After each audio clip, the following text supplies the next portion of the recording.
Sering, sering dibilang bapak saya dibakar di apa namanya di akhirat gitu-gitu deh, gitu ya udah itu pilihan kok ya itu. Tentang apanya? Tentang kontroversinya? Tentang apanya? Tentang pilihan untuk tidak berjilbab. Oh, tentang pilihan untuk tidak berjilbab. Em, Pertama, masalah jilbab atau nggak jilbab, saya meyakini bahwa itu hanya permasalahan interpretasi terhadap apa yang tertulis di dalam Al-Quran. Kita punya banyak sekali para ahli-ahli tafsir yang menyatakan pandangan-pandangan yang berbeda terhadap ayat-ayat tersebut. Dan buat saya jauh lebih penting adalah mengenai penghormatan terhadap perbedaan interpretasi. Nah, saya sendiri gini, masih ingat ya Mbak, kalau tahun 80-an dulu itu jarang banget yang pakai jilbab. Dan orang yang perempuan yang dulu memutuskan untuk pakai jilbab itu melakukannya untuk sebagai sebenarnya lambang perlawanan ketika Islam itu sangat ditekan oleh uh, uh, apa namanya masa otoritarian dulu itulah, di mana mereka tidak punya banyak ruang untuk berekspresi, dan jilbab itu adalah salah satu sarana yang mereka gunakan untuk mengekspresikan keislaman mereka gitu. Untuk apa ya, dalam tanda kutip melawan apa yang ditindaskan ke mereka. Sekarang saya melakukan hal yang sama tapi kebalikan gitu. Kenapa? Zamannya beda. Dulu jilbab yang ditindas, sekarang yang non jilbab itu sering banget ditindas.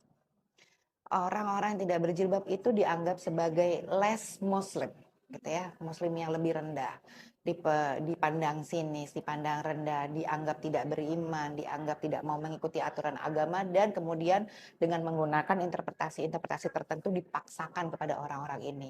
Dalam beberapa kasus bahkan anak-anak mereka kemudian mengalami intimidasi.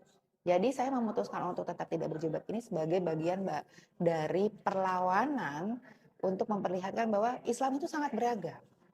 Stop intimidasi terhadap interpretasi yang berbeda terhadap atas apa yang tertulis di dalam Quran. Itu aja sih sebenarnya kalau buat saya. Bagaimana kemudian menjelaskan ke kelompok-kelompok intoleran atau kelompok-kelompok yang tidak? Kenapa harus dijelaskan? Why bother? Buat saya ya kenapa harus dijelaskan, gitu aja. Dulu saya nggak pakai hijab kok, dari lahir nggak pakai hijab gitu. Dan apa ya, kan saya lahir di tradisi NU, di mana dari kecil yang pakai yang pakai, kita pakai kerudung gitu. Dan yang pakai hijab itu nggak merasa itu adalah bentuk hijrahku dari satu kondisi yang buruk kepada kondisi yang baik gitu. Karena gini, karena itu akan jadi membuat saya jadi punya penghakiman gitu. Jadi kayak emang saya siapa berhak menghakimi orang-orang yang nggak pakai hijab, kemudian adalah orang-orang yang tidak tercerahkan atau kemudian Islamnya nggak baik atau apapun gitu. Lawang wacana hijab itu baru 10 tahun terakhir gitu. Dan terus orang-orang yang terdahulu itu kita mau bilang semua mereka nggak Islamnya nggak baik. Kita dapat Islam dari mereka kok. Terus kita berani-beranian, kok saya berani-beranian gitu misalnya menganggap mereka Islamnya nggak baik gitu. Tapi kalau kemudian ditanya kenapa harus menjelaskan, saya nggak akan jelasin. Selama society itu kemudian udah mencap duluan, kamu nggak pakai hijab itu salah, udah titik, ya udah, tidak memberikan ruang untuk diskusi, tidak memberikan ruang untuk kemudian ada apa namanya diskursus-diskursus lain, gitu.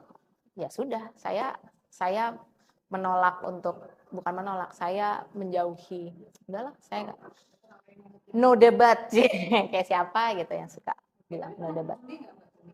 Sering, sering dibilang bapak saya dibakar di apa namanya di akhirat gitu-gitu deh, gitu ya udah itu pilihan kok ya itu di sosmed biasanya komen-komen sosmed gitu segala macam.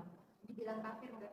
Kafir sih enggak, cuman dibilang ya biasanya sih dibilang perempuan ya dengan konotasi-konotasi yang kemudian enggak oke aja.